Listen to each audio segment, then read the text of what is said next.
But before we get there, 7 steps, you see them? The first one says bonding and rapport. I'm not going to spell it out. Is that okay? Sandler said, the organization said, we say to you, you want to get better at sales communication, guys. Understand human relation skills.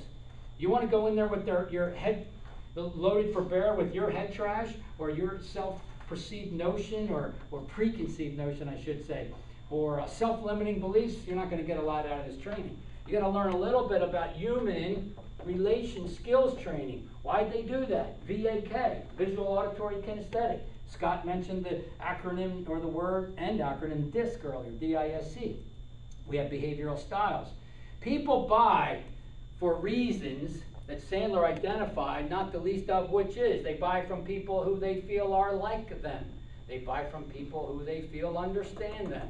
In other words, to narrow it down, people buy from people. What are you doing adjusting your behavior over the phone, face-to-face?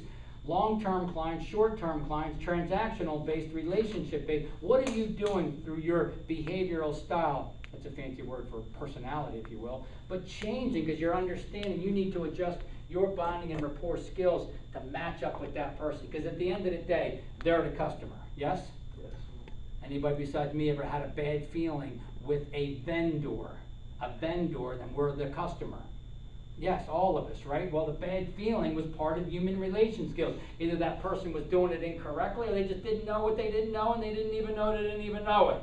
This training is all about bringing it to the surface and recognizing the correct way to handshake, eye contact, match and mirror people, talk slowly, low and slowly, to talk high and fast, to use visual, auditory, kinesthetic words. We'll cover those in future classes, yes?